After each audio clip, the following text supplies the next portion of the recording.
Hello ಎಲ್ಲರಿಗೂ ನಮಸ್ಕಾರ. ನಮ್ಮ ಕಲಾಸ್ ಕರಾವಳಿ ಕಿಚನ್ಗೆ ನಿಮ್ಮೆಲ್ಲರಿಗೂ ಸ್ವಾಗತ. ನಾವು ಇವತ್ತು ಮಾಡ್ತಿರೋ ರೆಸಿಪಿ ತೊಂಡೆಕಾಯಿ ಕಾಳು ಪಲ್ಯ.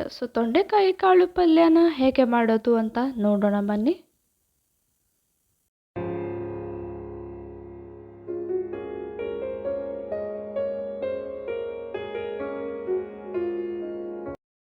ಫಸ್ಟು ನಾವು ಒಂದು ಬಾಣಲೆನ ತಗೊಂಡ್ವಿ, ಅದಕ್ಕೆ ಸ್ವಲ್ಪ ಎಣ್ಣೆನ ಹಾಕ್ಕೊಂಡ್ವಿ.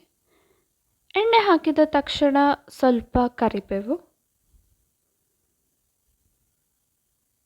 ಸ್ವಲ್ಪ ಸಾಸಿವೆನ ಹಾಕ್ಕೊಂಡ್ವಿ. ಸಾಸಿವೆ ಚೆನ್ನಾಗಿ ಸಿಡಿದ ನಂತರ ಸ್ವಲ್ಪ ಕಡಲೆಬೇಳೆನ ಹಾಕೋತಿದ್ದೀವಿ. ಹಾಗೆ ಹಸಿಮೆಣಸಿನಕಾಯಿ 3ರಿಂದ 4, ಸ್ವಲ್ಪ ಗೋಡಂಬಿ ಆಪ್ಷನಲ್, ಬೇಕಾದರೆ ಹಾಕೋಬಹುದು. ನೆಕ್ಸ್ಟು ಈರುಳ್ಳಿನ ಹಾಕೋತಿದ್ದೀವಿ, 2 ಚಿಕ್ಕದಾಗಿ ಹೆಚ್ಚಿರುವಂಥ ಈರುಳ್ಳಿನ ಚೆನ್ನಾಗಿ ಫ್ರೈ ಮಾಡ್ಕೋಬೇಕಾಗತ್ತೆ. ಹಸಿ ವಾಸನೆ ಹೋಗೋ ತನಕ ಈರುಳ್ಳಿನ ಚೆನ್ನಾಗಿ ಫ್ರೈ ಮಾಡ್ಕೋತಾ ಇರಬೇಕು. ನೆಕ್ಸ್ಟ್ ನಾವು ತೊಂಡೆಕಾಯನ್ನು ಹಾಕೋತಿದ್ದೀವಿ.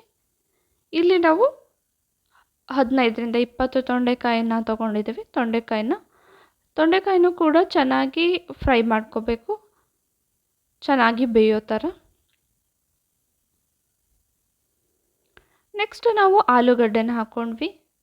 ಆಲೂಗಡ್ಡೆ ತೊಂಡೆಕಾಯಿ ಜೊತೆ ಚೆನ್ನಾಗಿರುತ್ತೆ ಅಂತ ಆಲೂಗಡ್ಡೆನೂ ಕೂಡ ಹಾಕೋತಿದ್ದೀವಿ. ನೆಕ್ಸ್ಟು ನೆನೆಸಿಟ್ಟಿರೋ ಕಡಲೆಕಾಳು, ನೀವೇ ನೋಡ್ತಿದ್ದೀರಾ ಸ್ವಲ್ಪ ಮೊಳಕೆ ಬಂದಿದೆ ಕಡಲೆಕಾಳಿಗೆ. ಈ ರೀತಿ 2 ದಿನಗಳ ಕಾಲ ನೆನೆಸಿಟ್ಟಿರೋ ಕಡಲೆಕಾಳನ್ನ ತಗೋತಿದ್ದೀವಿ. ನೆಕ್ಸ್ಟು ನಾವು ಸ್ವಲ್ಪ ನೀರನ್ನು ಹಾಕ್ಕೊಂಡ್ವಿ, ಇದನ್ನ ಚೆನ್ನಾಗಿ ಬೇಯೋಕ್ಕೆ ಬಿಡಬೇಕು ಅಂತ. ಈ ರೀತಿ ಇದನ್ನು ಕೈ ಆಡಿಸ್ತಾ ಇರಬೇಕು, ಚೆನ್ನಾಗಿ ಬೇಯೋಕ್ಕೆ ಬಿಡಬೇಕು. ನೋಡಿ, ಈಗ ಇದು ಚೆನ್ನಾಗಿ ಬೆಂದಿದೆ, ಕಲರೆಲ್ಲ ಚೇಂಜ್ ಆಗಿದೆ. ಅದಕ್ಕೆ ಬೆಂದ ತಕ್ಷಣ ನಾವು ಟೊಮ್ಯಾಟೋನ ಹಾಕೋತಿದ್ದೀವಿ. ನೆಕ್ಸ್ಟು ತೆಂಗಿನಕಾಯಿ ತುರಿ ಹಾಕ್ಕೊಂಡ್ರೆ ಪಲ್ಯದಲ್ಲಿ ತುಂಬ ಚೆನ್ನಾಗಿರುತ್ತೆ ಅಂತ ತೆಂಗಿನಕಾಯಿ ತುರಿನ ಹಾಕೋತಿದ್ದೀವಿ. ರುಚಿಗೆ ತಕ್ಕಷ್ಟು ಉಪ್ಪನ್ನು ಹಾಕೋತಿದ್ದೀವಿ. ಸ್ವಲ್ಪ ಅರಿಶಿನ,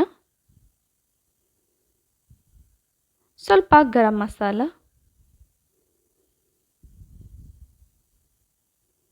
ಇದೆಲ್ಲವನ್ನು ಹಾಕಿ ಚೆನ್ನಾಗಿ ಮಿಕ್ಸ್ ಮಾಡ್ಕೋಬೇಕಾಗುತ್ತೆ.